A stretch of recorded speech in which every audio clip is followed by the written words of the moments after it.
मैंने आपको कहा कि जो मेरिट ऑर्डर की वायलेशन हुई है वो एक, यार सुन भी लिया करें ना बात। आपने तो रोजाना यहाँ पे शो करना है इतने 100 अरब का नुकसान। बाय द वे जितने 100 अरब का आप नुकसान गिनवा चुके हैं पिछले 3 साल में, उतनी तो पाकिस्तान की पूरी जीडीपी नहीं है। ऑडिटर जनरल की रिपोर्ट देख लीजिएगा, पिछले साल भी यही कहते थे ऑडिटर जनरल की रिपोर्ट देख लीजिएगा, उन्होंने इंडोर्स किया है हमारी बातों को। शाहजेब का नहीं, आपने क्यों कह दिया कि पिछले साल नदीम बाबर भी ये कहते थे।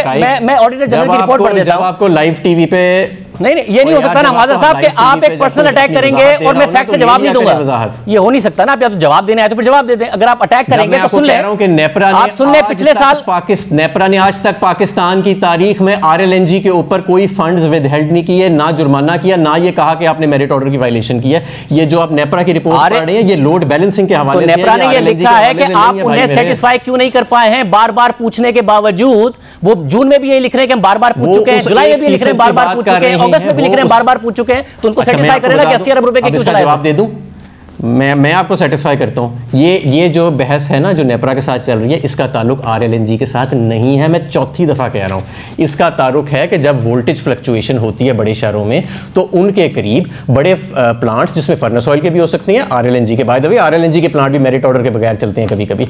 जब वो चलते हैं तो उनके ऊपर नेपरा जो है वो टैरिफ डिसअलाउ करता है हमें।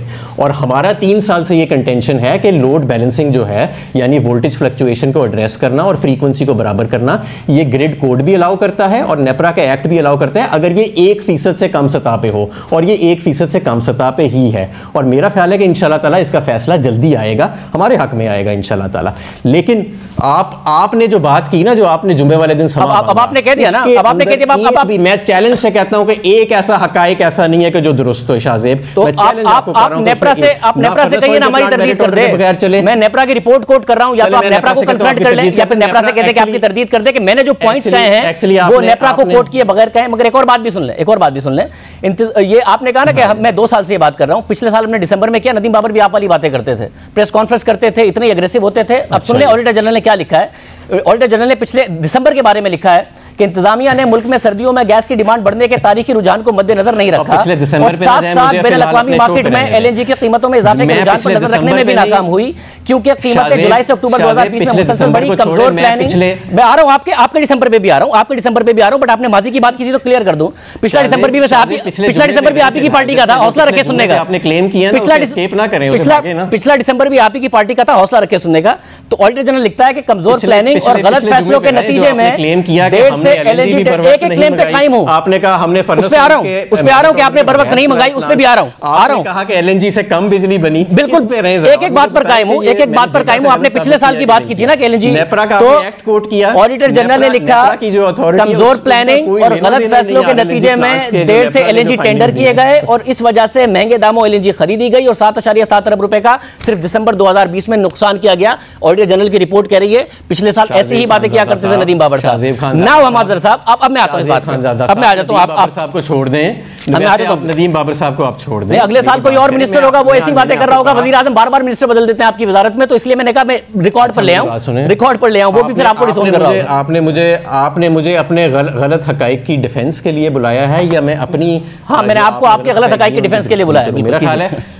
मेरा ख्याल है कि आप अलहदा अकेले बैठ के शो तो कर लेते हैं, कट पेस्ट कॉपी भी कर लेते हैं। आया करें ना, आपको हमेशा लाइव बुलाते हैं, आया करें। ऐसे इल्जाम क्यों लगा रहे हैं? आपको रोजाना हर दफा लाइव बुलाते हैं। रोज आके आपको नहीं ट्यूशन तो रोज क्या भाई, 80 दफा आपको बुलाया है, 4 दफा आए हैं, 80 दफा आपको दुरुस्तगी अगर करनी होती तो आप आ गए होते। दूसरों के प्रोग्राम में जाके मुझ पर अटैक कर रहे होते, दूसरों के प्रोग्राम में जाके आप मुझ पर अटैक कर रहे होते हैं। आके खुद डिफेंड क्या करें ना, हिम्मत क्या करें।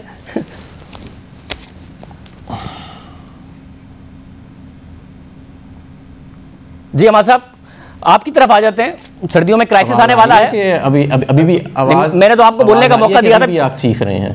अरे आ रही है। मैंने अब दिसंबर में क्राइसिस नहीं आएगा। आपने 14 कार्गो अरेंज करने थे, ना 4 दिसंबर में आए ना 4 जनवरी में। हालांकि वो इतनी ऊंची बोल रहे हैं शाहजेब साहब के वो उनका माइक ही खराब हो गया। आवाज नहीं जा रही हमारे साहब को? आवाज आ रही है? मुझे मेरी टीम बता रही है कि आवाज आ रही है। अब आपकी आवाज आ रही है जी। अच्छा जी, सबसे पहले सर्दियों में क्राइसिस आएगा हमाजर साहब। 4 फिर बोलना शुरू हो गए यार, कमाल है, मुझे आप बोलने नहीं। आपने तो कहा था कि आप किस पे बात करो, आप मुझे बोलने नहीं। आपसे डरता तो मैं हकाइक अवाम के सामने ना रखता और आपको रोजाना ना बुला रहा होता। आप डरते हैं, आप आते नहीं है। दुरुस्ती करो इन हकाइक की। यही तो मसला है, यहीं आके कर लिया करें, क्योंकि वहां गलत बयानी करते हैं। बात करें तो मिफ्ता इस्माइल के शो पे 1-on-1 आपके साथ आया हूं, मैं जब भी आपके पास आया हूं, चलिए ना मिफ्ता साहब के साथ आने को तैयार हो जाते हैं, हमारा भी सामना कर लिया करें। आपने अच्छा जी, एक ही बात है, आगे चलते हैं जी। आपने कहा कि फर्नेस ऑयल के प्लांट हमने आउट ऑफ मेरिट ऑर्डर चलाए हैं। मैंने आपको साबित कर दिया कि 99% से ज़्यादा वो मेरिट पे चले हैं। आपने कहा कि हमने एलएनजी बर वक्त परचेज नहीं की। मैंने साबित कर दिया फिगर्स के साथ कि हमने एलएनजी जो है कुछ साबित नहीं बर वक्त परचेज की, बल्कि पिछले साल से ज़्यादा परचेज की। आपने ये कहा जिद में आके कि नेपरा की रिपोर्ट जो है वो ये कह रही है, हालांकि नेपरा की रिपोर्ट का आरएलएनजी के प्लांट से कोई ताल्लुक ही नहीं है, वो वोल्टेज बैलेंसिंग की बात कर रहा है और उसका 3 साल से बता दिया एग्जैक्ट वर्ड्स।